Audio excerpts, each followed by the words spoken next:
dhaarateen waxaad u dhaarateen naftiina inaad u hurtaan naftiina inaad u hubaysaan dhibaato badan aad u martaan dhiig aad u daadiysaan inaad difaacdaan dalkiina hadduu yahay cadow shisheeye iyo cadow sokeeye labadaba hadday tahay xuduudaha hadday tahay cirka iyo baddaba waxaad u marteen dhaar waxaa loo baahan yahay dhaartaas inaad ka dhabaysaan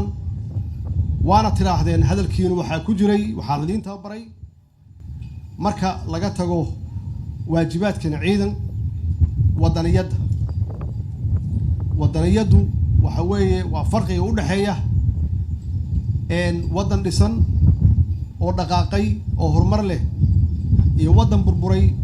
oo qabiil uu yahay aasaas markaad halkan steelada ku xirateen ama calanka Soomaaliyeed garabka ku xiran yahay markaasaad ka baxdeen magacaaga shakhsiga ah iyo haddii aad lahaan jirtay qabiil labadaba waxaad u gudubtay qaran waxaad difaacaysaa qaran waxaanad ku difaaci kartaa qaran wadaniya kartaa iyo dowladnimo wax ka hooseeya waxa weeye waa burbur iyo inaad ka hooseyso wadamada aad la tartamayso ama aan la tartamayno waxaad tihiin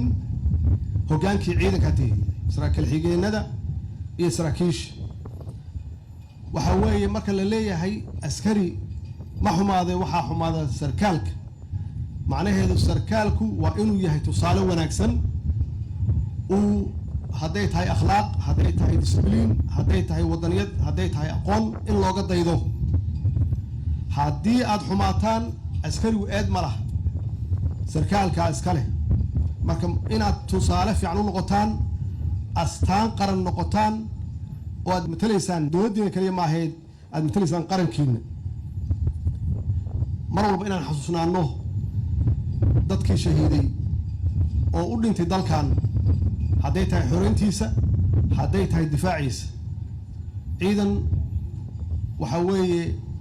waxa uu qortaa ciidan mar walba waa yidhaahdaa ma aha shaqo qof soo doontay uu mushaar ka qaata ma aha naftiina aad u hibayseen waxaad u taagantihiin inaad dhimataan mar walba inaan xasuusnaano dadka naga baxa oo shahiida iyagoo difaacaya dalkooda iyo dadkooda iyo diintooda inaan u duceyno oo aan qur-aanku u akhrino mar walbaba waxaan idin rajeynayaa guul waxaan idin rajeynayaa horumar